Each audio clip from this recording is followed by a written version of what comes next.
a couple weeks ago, maybe a month ago, we were having our Monday conversation with a bunch of L&D professionals, and somebody used the phrase, or a phrase to the effect of "learning hurts."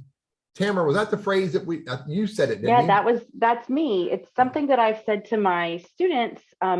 And for context, I teach high school, and so this would have been juniors and seniors in high school. I don't know that I would have said this regularly to little children in elementary school, but in high school, where there's sometimes a reluctance to embrace the work or the effort or the shifts, the paradigm shifts that come with some of the learning we do. I frequently said, learning hurts. Embrace that pain. Yeah. If it's not hurting, you're not doing it right. And then when I heard it, it resonated so much with me. I changed my little whiteboard for a couple of weeks, and my little whiteboard said, "Learning hurts, accept this." Yeah. I'm that's really often somewhat a thought provoker, but often is a satirical statement as well. Maybe we don't need to accept it. Maybe we need to understand what it is. Mm-hmm. What's the benefit? How can we manage it, measure it, whatever? So we decided to have a conversation, and we're going to talk about that phrase, learning hurts, and what does it mean in all the different contexts. And so, but before we do, there's three people on here who are way more versed at dealing with working with learning and learning conversations. And I'd like these three to introduce themselves real quick, and then we'll proceed. And Tamara, can we start with you? Sure, absolutely. I'm Tamara Coburn. I am located in Clemmons, North Carolina, and in my current role, I'm the lead ESL teacher for our local school district. Cool. Rosemary, how about yourself? Rosemary Okoiti. I'm the Learning and Development Manager at Windrock International, and I work from Connecticut, but today I'm based in Charlotte, North Carolina. Yeah, cool. And Marie, are you on? Can you hear me? I am. My video just got wonky on me. But I'm Marie Warung. I am currently at Rice University in Houston, Texas, in the talent development space, although my role is not going to be funded after the end of September. So I'm looking for my new opportunity, but I've been in the learning talent development space for quite a number of years. Yeah. So. And I'm Teddy Burris. I am a trainer. I do not refer to myself as an L&D professional, but by golly, I'm learning every day. And my business is all about teaching business professionals how to use LinkedIn as a business tool and how to use Google Workspace as business tools. So again, every Monday we get together with a group. Every Friday we get together with some of the same people and have these kinds of conversations. And we said, hey, wow, this is such an important topic. Learning hurts. Let's get together and talk about it and record it and share it with others so they can benefit from our discussion. So, all right. So with that, learning hurts. I have a set of talking points that we've scribbled together. I'm going to work from them, and but we'll see where the conversation goes based on the individual talking points that we have. So learning hurts. Why? Anybody want to take that one? That's a good question. I'll go, and I want to build on what Tamara just said. So from Tamara's point of view, working with high school students, and my point of view, working with adults in an organization, learning still hurts. It doesn't matter whether you are in high school or in an organization. And I see it as, change. We view learning as bringing on some changes. So if somebody sees something coming in as different from what I have been doing, there'll be that resistance. You feel like it's going to hurt you. You don't understand what's going on. So there'll be that resistance, which is understandable. I also want to bring in the perspective of the provider of the learnings. So as a provider, if you're the trainer, you're learning and development professional, how does that hurt from your audience affect you? Because it gets back to you as well. So how do you handle that? That's important because it's one thing to do all we can to realize when our students are having pain, but it's also, I think, equally important for us to understand how my word that I learned too late in the development of 4 daughters, how to respond versus react. Yeah. Tamara, any thoughts on, why, beyond? Yes, and I'm going to agree with what I heard Rosemary say. It is change, and I think of it in terms of paradigm shifts. And this, I think, is true with high schoolers I've taught and with adults that I work with now. We have a new set of standards, for example, and it might ask us to change our practice or reconsider the patterns that we're used to. And it takes effort, whether we're learning skills, new knowledge, or trying to find a deeper understanding. That is a process that is effort.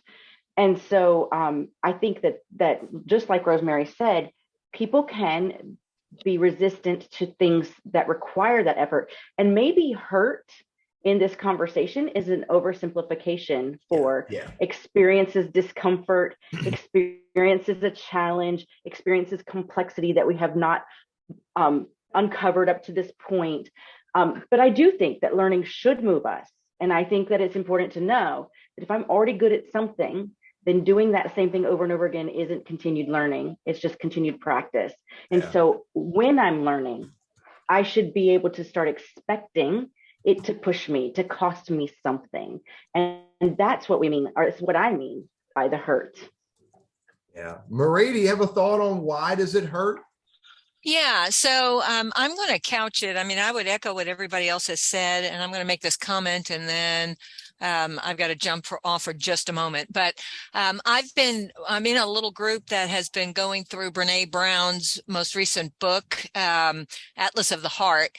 And in thinking, we just covered vulnerability and shame and things like that. And so in that context, learning, just to echo what's already been said, learning is, it could be an acknowledgement that I don't have this all down, and I don't, I'm not, if you have a perfectionist tendency and, you want to come off as knowing how to do something really well, and suddenly you have to, learn to do something in a different way or take on different behaviors, all those emotions are probably what contribute to the hurting part, because you can approach it as, oh, wow, something new and a new, I'm adding to my skill set. But if you get mired down in some of those emotions, I think that can, that's where the hurt can come in.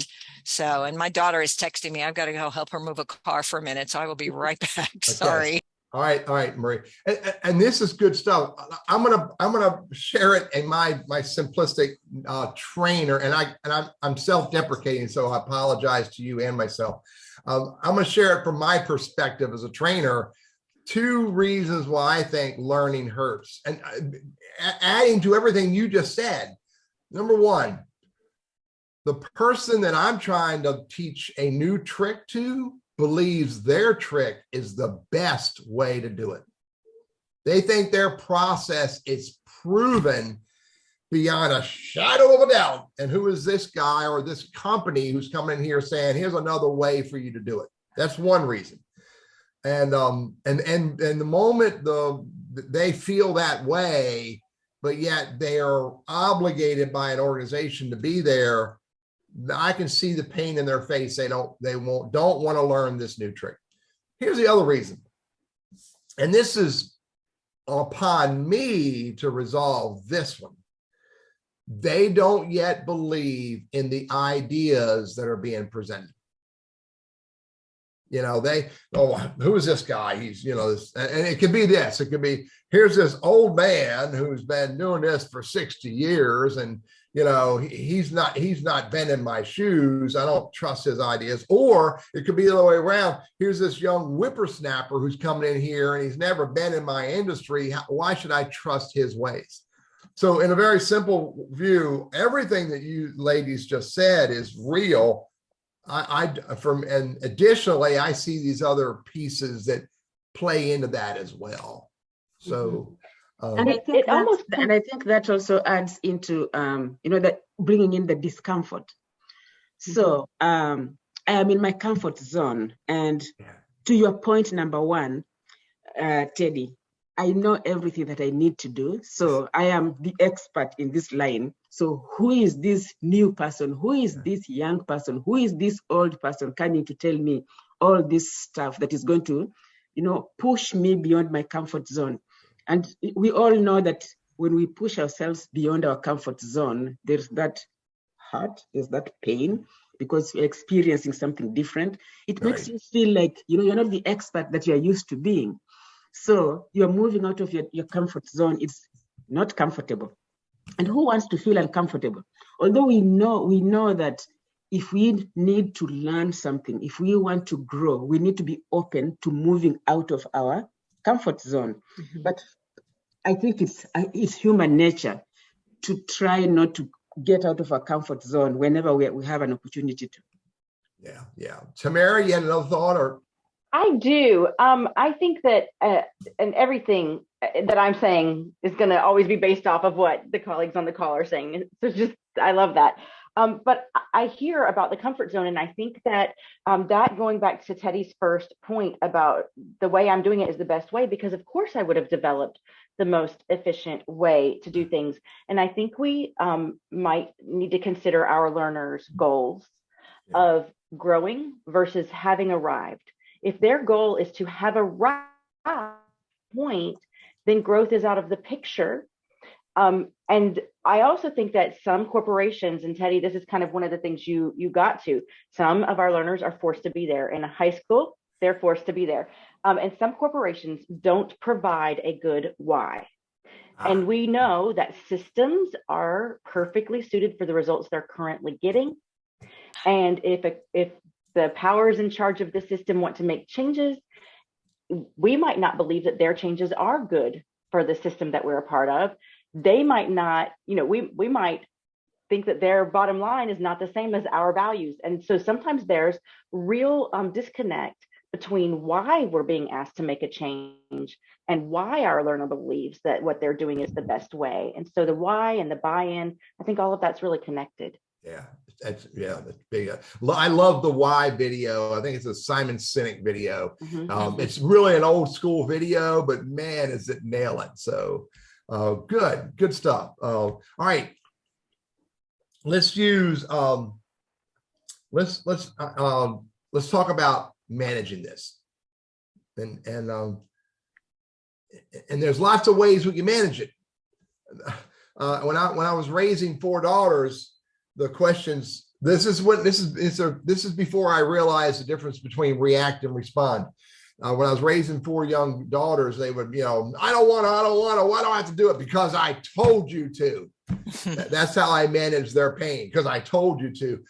That's not real anymore. It's not, never was real, except in my feeble mind as I was growing. How do we manage hurt? How do we manage pain? How do we manage discomfort? And we want to look at it in a couple different ways where we can, maybe at the individual level, maybe at the group level, maybe in other ways amongst yourself. Who's the thought? I want to build on to what Tamara just said, the fact that we need to look at the learner's goals. So I think that can help us manage the heart. What can we do before we do the training? What can we do to make sure that we're actually addressing their goals? Yes, to make sure that their goals tie into the organizational goals, so that we know that what we are doing is going to be helpful to the learner as well as the organization. Because if we force it down, using Teddy's way of saying, I said it, you have to do it. It doesn't usually work. I think you make it more hurtful if you do that. But I think if you bring in the why, what's the need for you as the learner, and what's the need for the organization, and maybe put it all together, I think it gives a good basis for the training not to be hurtful. Good point. Really good point. Tamara, any other thoughts? I do have some. One thing that I think is, I think that we as a culture tend to make learning about achieving. Learning is sometimes seen as a zero sum game. I have to be first, which means somebody else has to be not first. And in that, I think we kind of warp what lifelong learning can and ideally looks like when we don't have the hurt, right? When we can at least embrace that hurt. And so one thing I think is it's not just about tanks of learning. I'm not just trying to put knowledge in my learning tank and have filled it up to this point. One of the things that I like to think about is that I'm building conduits for new learning. So where, when I have a question, will I find this new information? And that my efforts in building those conduits for learning are almost more important than the learning I've already done. In other words, being able to learn something new is the brilliance, is the genius. Being able to learn something new is more important than what I already know. And I don't think we teach our students that. I don't know that everybody, embraces that sort of paradigm about learning. And so one of the things I would say to manage learning hurts is to try to change how we think of it. It's not just achieving a goal. It's constantly redesigning, constantly reimagining, and building those avenues to gain that new learning. I'm with you. This is not about, even though this is the society that we live in, it's not about that next certificate I can put on my LinkedIn profile. It's about the sum of all of them and how that morphs. What I heard you say, Tamara, it's about how the sum of all of them takes me to another level that I appreciate being in. Right. So I'd like to chime in as I'm listening to all of you. One thing that strikes me, or a couple of things. One is that I'm not sure that individuals and organizations are always necessarily clear about goals and how learning might connect to them. I mean, I've had in the past people say, oh, I want to take your so-and-so course, but my manager won't let me. And I've shown them documents that say, look, here's what you can learn. Here's how your behavior will change.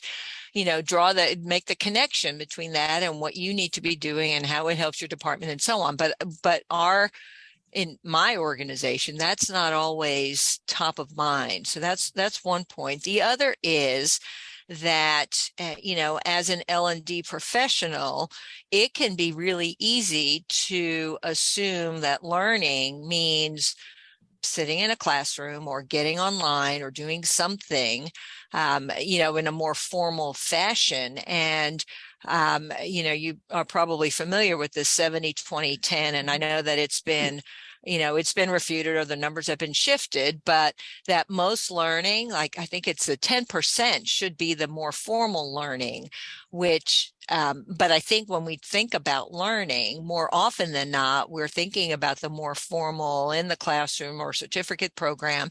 People may have been scarred if they had awful experiences in grammar school or high school or somebody who shamed them or whatever.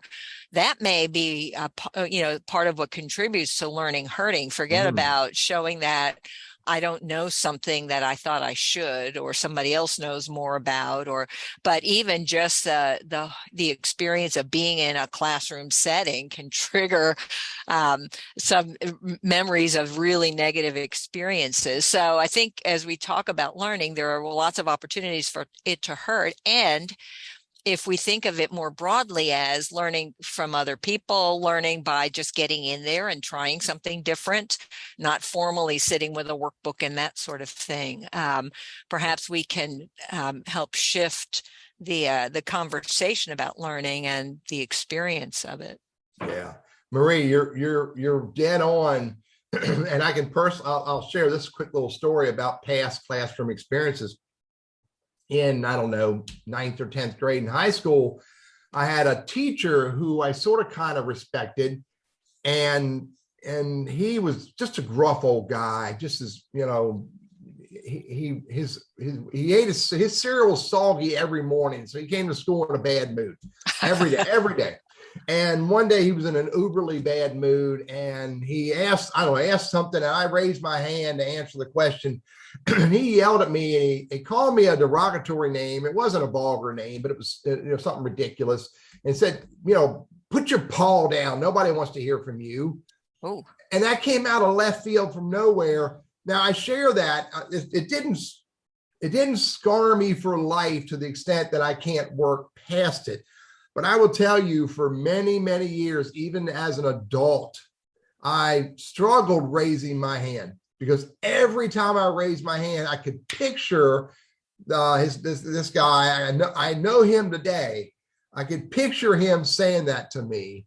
And again, if that simple thing for me impacted just my desire to raise my hand and participate, yep, I can only imagine what other, high school or college or even early career experiences have done to others who's like, I'm not doing it. And that I can picture that being a big pain point for a lot of people. There's another thought I had when you were talking, and that is about the goals, because all three of you in one way or another spoke about the individual's goals, the individual's desires, and why am I here, and what's this going to do for me with them. And it's hard to do it in a group setting to get everybody's goals, so you know what everybody is trying to achieve. And so that's one of the reasons why in my business model, I very clearly tell my clients, if you want me just to do a training class, I would prefer not to. Yeah.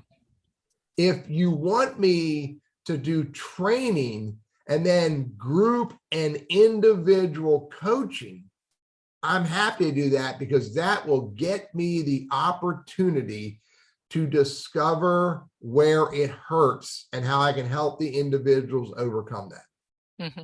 Yeah. So any other thoughts on managing it?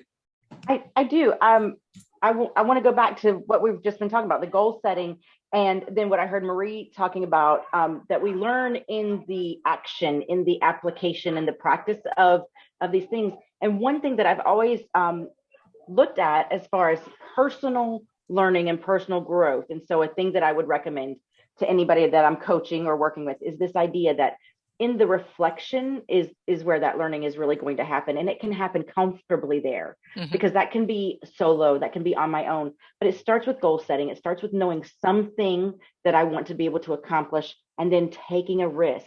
And here's where I think it goes back to public schools, for example. Risk taking is frequently undermined or discouraged, because correct answers is what everybody seems to want. And so we need to re-normalize that it's okay to take a risk, and okay to, upon reflection, decide to do it a different way. And I love that recursive process of setting that goal, seeing what happens, and then through the reflection, adjusting course. Yeah, I'm good at that. You all just gave me a great idea. Remember, I told you I'm not an L&D pro, but I'm a trainer. I have an onboarding document I do for all of my students in my corporate classes. One of the things that my onboarding document does not do is it does not ask, what do you want from this training? So I'm going to build a list of 8 things, and I'll have an option for this individual students to tell me what would they want to achieve from this class. And that'll help me, won't completely, but it'll help me start discovering their goals. So thank you very much, ladies. Yeah, So, I like that. That will give you an idea of what's in it for them. yeah. Yeah, and that way you can help them at least reduce the hurt during your training sessions, hopefully. So, I think it. Go ahead. I'm sorry, Rosemary. It's okay. I wanted to follow up on the issue that Tamara raised about reflection. It reminds me of a program we run at my organization. It's a leadership development program, but one of the things that people do is they do reflections using journals. So you have a discussion a 1 hour session for a 1 hour session for training. And then after that, during their own times, they go and reflect upon what they have learned. Mm-hmm. They can watch a video related to that training. They can read an article and then reflect on that. They also meet with partners, we call them journal partners, and have a discussion. So you've had an opportunity to reflect on what has been trained on, and then you're able to discuss with your journal partner and talk.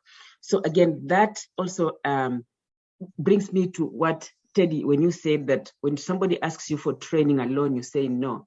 I would rather have training and then follow-up sessions. So I think the follow-up sessions help to make the learning stick, mm-hmm. and maybe reduce the hurt, if you will. Yeah. Mm-hmm. Yeah. Good point. Yeah. Reflection is important. Marie, did you have another thought? So, yeah, just a couple, just riffing off of what you first said, Teddy, and adding that list of what do you want, what are you looking to get out of this? Based on just my own personal experience, when I sometimes can go chase shiny objects, ooh, that sounds like a good course, or that sounds like a good whatever, without giving much more thought. Like I have this general sense of it could be useful, but beyond that, I don't give it much thought. So, not only would that be informative for you, Teddy, as the facilitator, but also for the person who is participating, to give that some thought. And then as you were talking, Rosemary, it occurred to me that, again, going back to how learning occurs, as someone who does or has done classroom type training, instructor-led in-person training, one of the things that often can be left out of that is giving people time in that session to do some of that reflection. So far, we've talked about doing that separately, go back afterwards, and like it's not part of the training, but it is a big piece of it. And to the extent that we can build time in for that, or take out some of the content that maybe is not as essential, and give people the time to reflect and to talk with other people about what they've reflected on. And I think we can miss an opportunity to help the stickiness start occurring, even just within the classroom, so to speak, by having them putting the onus on them to do that outside of the classroom. Absolutely. I like that, because sometimes it's hard to get that reflection to happen. Yep. Outside of the environment that I have what I believe to be control. Yep. And so, yeah, absolutely. Let's move to another talking point. And if anybody has something else to bring up, please bring it up. And I'm working with. I originally asked for help to build the talking points, and Tamara's the first one to give it to me, and then I had a few others that I added. But so we're working from this list, but we'll pivot if another idea comes up.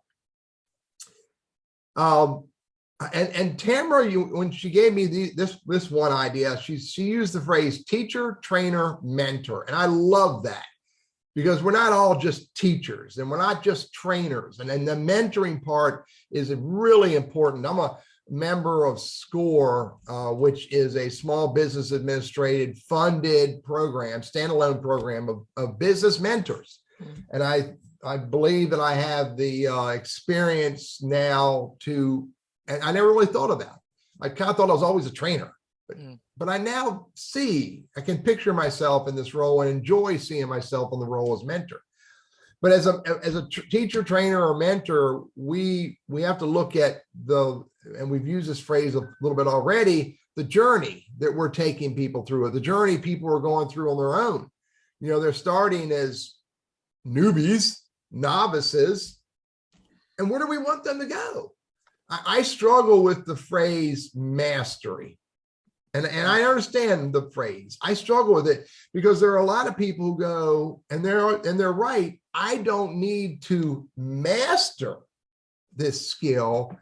I just need to understand it so I can use it better. And I say that in the context of my world, because not everybody needs to master LinkedIn as a business tool. But that is the journey, that is the path. And if we're not always heading towards that path and we stop, we become dinosaurs. So let's talk about the journey we're taking our students, for lack of a better term, through of novice to mastery. What's that look like? And at what points does that become more uncomfortable? And how do we help them deal with that? Tamara? Yeah, well, I agree with what you just said. Not everybody has to be master of every skill. And it's really important for us as individuals or as pieces of a larger system to be able to understand where our mastery needs to be situated, right? Mhm. So we do need to have achieved that or be on that goal for something, but it doesn't all have to be everything else. The idea that when we're together on a team, our assets benefit each other. So we don't all have to have the same masteries. And I agree with you on that. So we're not all looking for mastery. And I wouldn't want perfect to be the impediment to, well enough and getting things moving along. That said, I think this goes back to something we were saying before about one of the reasons our learners might demonstrate a resistance is they might feel already that they have achieved an efficiency and a mastery, and we're challenging them on that. And so one of the things I would say is that there is no way to begin at mastery. And normalizing the journey, normalizing that we're starting somewhere, that maybe we're not all starting at novice on this new skill or this new concept, but we're all starting somewhere, and most of us aren't starting at mastery, because that is the thing. And if we can normalize that, then we're kind of reducing that shame, that residual shame from our adverse childhood experiences in public schooling or in whatever kind of schooling we've done, that kind of have told us that if we didn't get the answer right, we should have been embarrassed, right? Because that's not learning. That, there should be no shame, as I said before, in that risk taking, in that trying something new or not knowing yet, because not knowing yet is simply growth potential. Yep. Rosemary, Marie? I like the not knowing yet portion of it, not knowing yet part of it, Tamara. For you to be able to learn something, you have to start somewhere. And that means you don't know yet. You want to grow. You have an open mind. You really want to grow, right? And I see that as a point where you may feel the hurt more, because I think society gives us the impression that if you show that you don't know something, then there's something wrong with you. That's the impression I get. So if we can make that an easy path for people, the fact that you don't know, but you're willing to learn, you're going to grow, that is okay. I think it would make work easier for all of us. It will reduce the hurt for most of us. Because I think when I think of myself going to try something new, for example, somebody wants to train me about Excel sheets and I have no idea what those are, I would feel very uncomfortable. So I'm uncomfortable, and when I start doing that learning, especially if I don't know why I have to do it, if I don't know what's in it for me, it's going to increase the hurt for me. So I think it's at that point where, for me, I see that there will be more hurt. But once somebody has started doing it and working on it and feeling that they're now getting better at it, it reduces that, the degree of the hurt reduces as you go. That's how I see it. So I was also thinking, this is out of it, but I don't want to forget the issue. I was just wondering, when you have your, let me use the word students, and they're feeling the hurt, what can you as the learning provider do? What can you as a trainer do to help this person who is going through the hurt? Maybe that is something that we can talk about later after we go through this. Yeah. I'll bring that back. I'll bring that up. Good point. So cool. Marie, any thoughts on the journey and from novice to mastery and how that can be painful?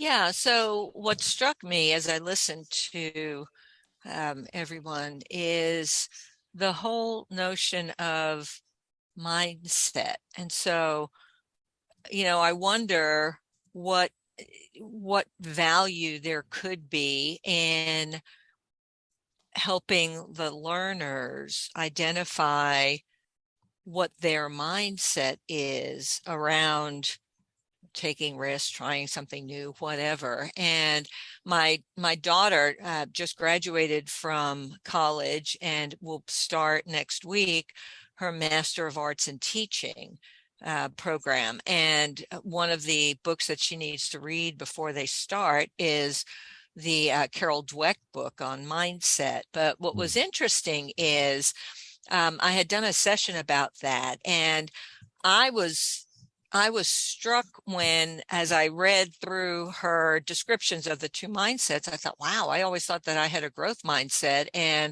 but I'm looking more like I've got a fixed mindset. And somebody introduced me to the work of, and you may be familiar with him, Tamara, James Anderson, I think is his name. He's an educator of some sort in Australia.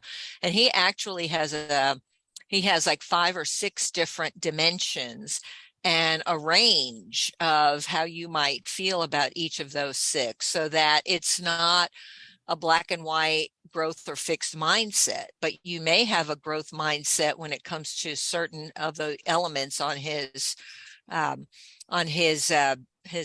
spectrum, and then you may have more of a fixed mindset on others. And so if we could help people, because it sounds like right now we're putting a good bit of the onus on us as the facilitators to help them not feel hurt. But I think there's something to be said for learners having some awareness of how they're actually coming into the learning situation beyond just why they're there, right? But what are they bringing to that? And then using that as a launching pad to the learning experience. When I hear you talk about, and I'm going to look up Carol's last name, Marie. I'll get it, and I'll get the book. Dweck, so, Dweck. Thank you. So, and Dweck. Yeah, her book is called Mindset. Yeah, I need to look that up, and because that's real. I mean, and you know, when you said those two terms, growth mindset, fixed mindset, I immediately got my spine went rigid and like, damn right, I have a fixed mindset. And then I'm like, oh crap, I have a fixed mindset.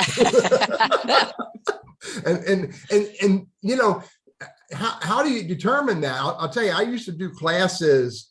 Okay, I won't say the name of the organization, but there were 30 and 40-year employees in this organization, a manufacturing plant.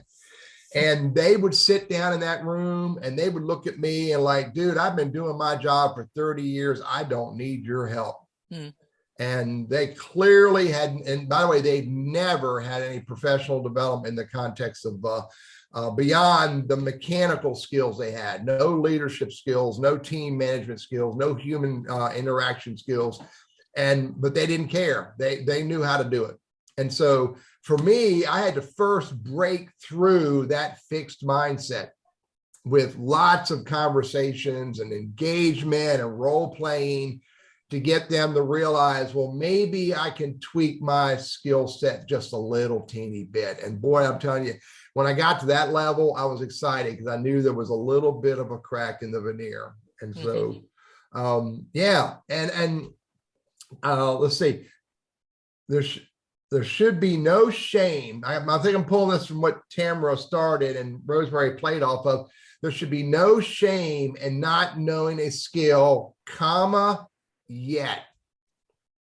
And when you were talking about that, it reminded me, you know, if you've been taught, if you've been introduced to, if you have practiced a skill that should create greater value for you, and you're still not using it, I don't think there should be shame, but there should be a call to action there. There should be a challenge there. I know, I've taught you how to use a turn signal when you make a left-hand turn into oncoming traffic. Why aren't you using your turn signal? And I'm using, I think it's an NPR. There's an NPR reporter whose mission in life is to convince people to use the turn signals. And so But anyway, yeah, there should be no shame in not knowing a skill, comma, yet. So, Anna. Well, that's what made me think about this James Anderson. And I put a link to his blogs, but you can get on there, and I mean his mindset blogs, but you can get on his website and look. And because it is the yet part that is the evidence of more of a growth mindset, where a fixed mindset would say, I don't know how to do that, or I don't want to do that, as opposed to, I don't know how to do that yet, but I'm open to learning. So yeah, I think it's a really important point, because if we leave out that little word, it can totally shift how we look at the learning experience, how we look at ourselves, and how we perform in various capacities. So yeah. I like that, Marie. That word yet, that boy, there's one word that I appall.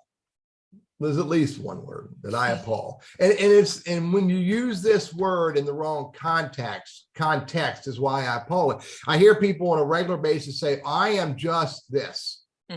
I'm just this. Yeah. And and by the way, the NPR dude who says, I want people to use turn signals, that's his mission. My mission is to get people to stop using the word just in front of who they are. Yeah. It demeans who you are. And I don't care what others think. It's what you think when you demean yourself with that word. And it's probably worse for women.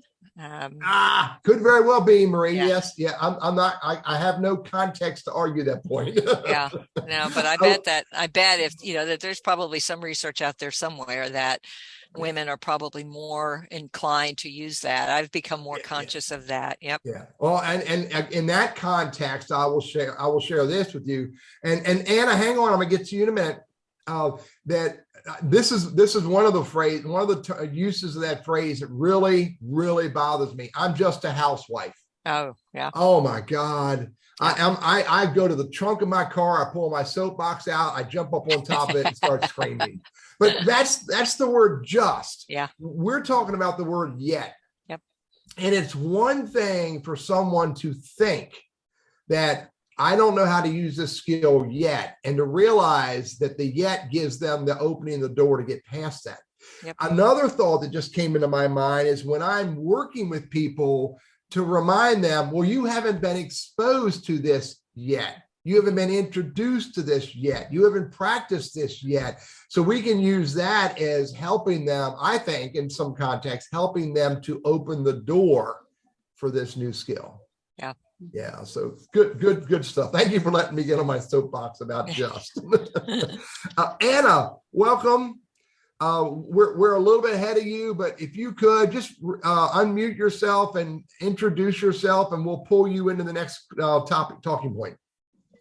Awesome. Good morning, everyone. And my sincere apologies. I came down with a very bad cold yesterday, so I was a little out this morning. I didn't notice my notification, so I'm very sorry for just being late. But I'm so happy to be here with you, and thank you very much for the invitation. Rosemary, it's so great to see you. You look amazing. And sorry, probably hear my voice is a little rough. Yeah. So yes, what I do is my whole journey evolved over the last 5-7 years. I started teaching business simulations over 20 years ago. I did that for 15 years, working with large organizations like Dell, Boeing, GE, traveled the world, and I gained the appreciation and really experience in this engaging learning, highly experiential, highly interactive. I learned how to combine the cognitive and emotional engagements. I love the work. And then my path took me on to stop doing that work. I wanted to stop traveling. And this is where my immersion started into more of psychology, understanding learners' motivation. I developed my first game for teaching finance to make it super easy and fun and to take all of the intimidation out. And then my personal path took me into more like really deep dive into psychology and then into energy work.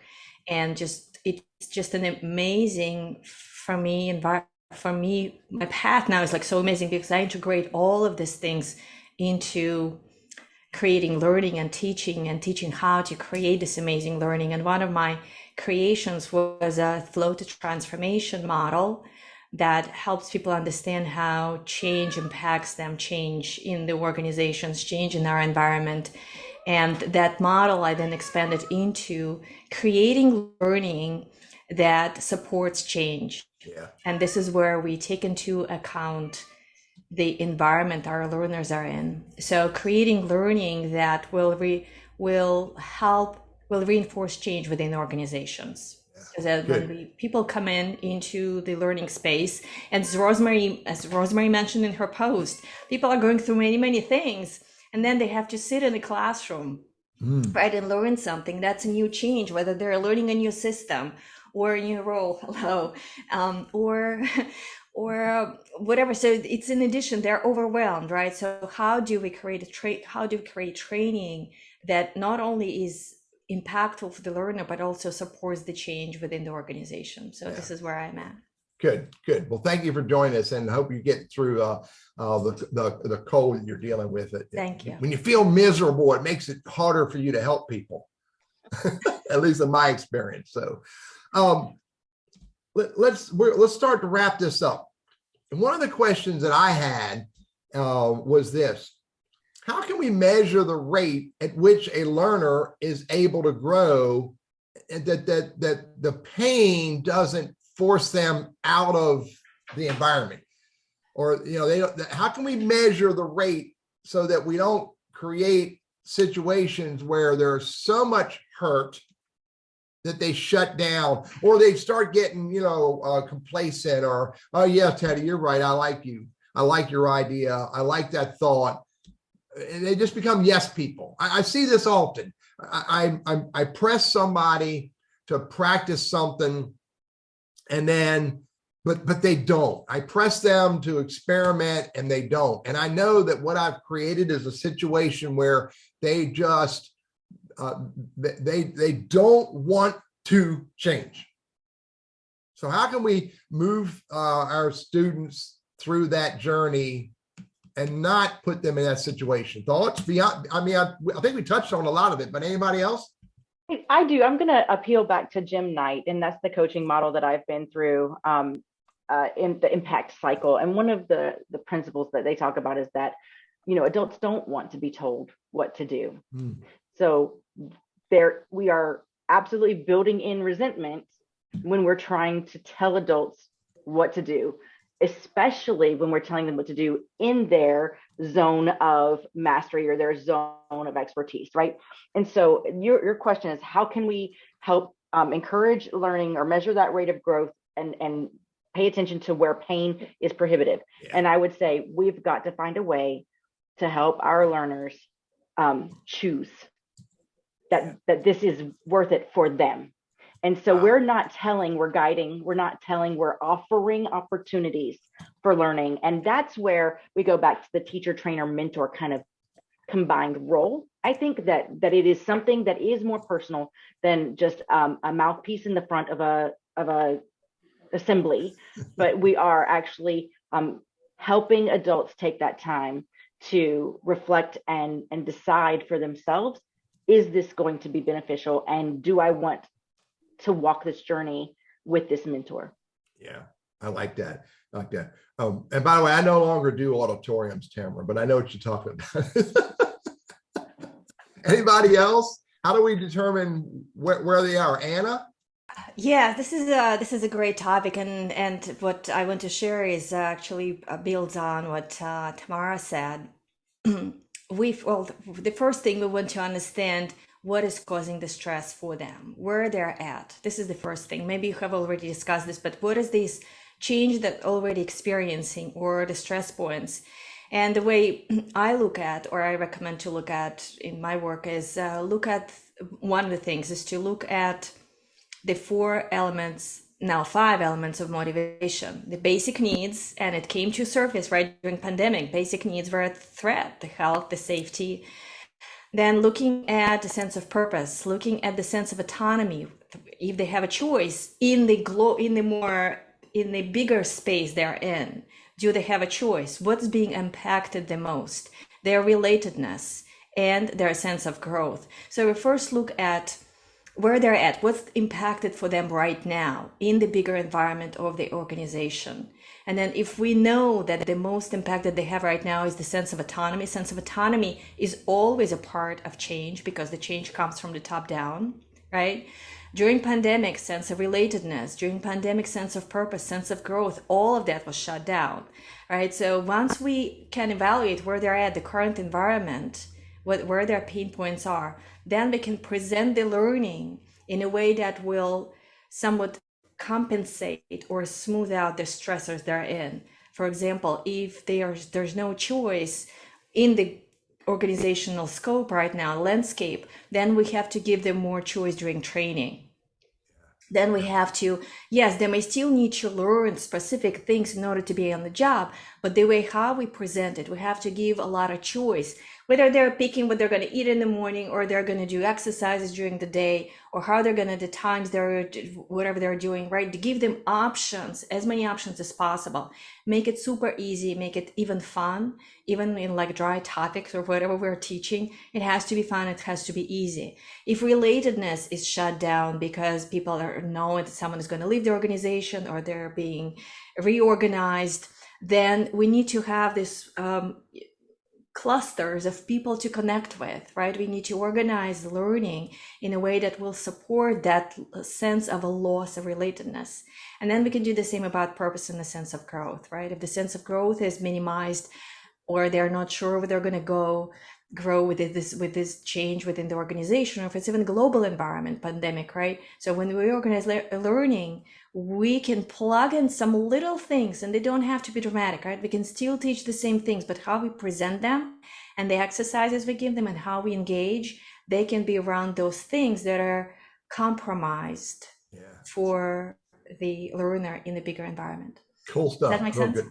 Yeah. Remind me the title. I know what you're referring to, choice, relatedness, sense of growth, purpose. What did you call that again?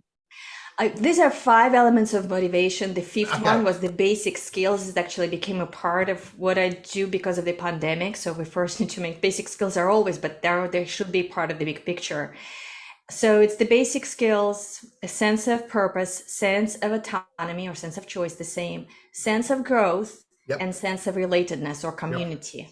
I learned that years ago through DDI. Yes. And also Daniel Pink, actually, my work in motivation space is based on Daniel Pink's book Drive, his research what he put together.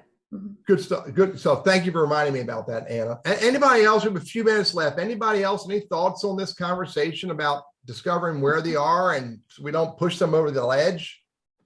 Yeah, the word that stands out for me from what Anna has just talked about and what Tamara has talked about is choices. Giving the adults choices. So this is an adult. They don't want to be told how to do stuff. They already have an idea about what to do. They know what they want. So what choices are you giving them? And then the other thing that I'm looking for would be what's in it for you as a learner. So once I've given you choices and I know what's in it for you, I think that will help reduce the hurt when it comes to learning. Yeah, good stuff. Good stuff. Totally. Marie, are you there? Do you have any thought? No, I'm listening, and I concur with all of you. I think choice is, people need to know that it's on them if they want to learn or not learn, how they want to learn. I think we make different. I think if we're clear that learning doesn't need to look any one particular way, I mean, that if we can offer them choices about how they learn, right, so they can make the choice to learn, but it also, if we can present options for how to learn, whether it is journaling, whether it is talking with other people, whether it's hands-on, whether it's classroom, I think that also contributes to them feeling like they've got some choice. So, but I would echo everything that everyone has said. And this conversation reminded me that sort of I use this statement sort of as my insurance policy statement when I do work with corporations. And the statement goes like this. Hey, I'm Teddy Burris. I'm a LinkedIn strategist, trainer, and coach. I'm about ready to share a lot of ideas with you. They may not all align with what you want, but I'm hoping that one or two of them may align with your goals and you may go off and practice them. Yep. And that's, I'm saying to them, look, I'm not going to twist your arm and tell you what you have to do. I'm just going to show you some different, I call it different blades on a Swiss Army knife that you may not have considered using before. So That's my very crude way of addressing that giving them choices. But now, I mean, I'm thinking now, wow, maybe I do need to give them more choices in some of the tactics I share so that I can say, look, you don't need to swing the hammer this way. You can do it differently as long as you achieve the goal that you know you need to achieve in your business. So this is good, ladies. I really appreciate the conversation. Anybody have a closing statement that they want to share in the context of learning hurts?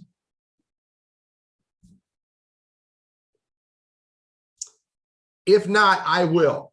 Tamara, you were no, that's okay. Look, as a learning and development professional, which I am supposed to be, I started this conversation because I know it's real. And I know that it is upon us to help address this issue when we're trying to lead people from, the words we use, being a novice to some other level of mastery that's important to them. And if we're not acknowledging that this is real, then we are not respecting the people that we are there to serve appropriately. And so Anna, Rosemary, Marie, Tamara, thank you very much for joining me on this conversation today.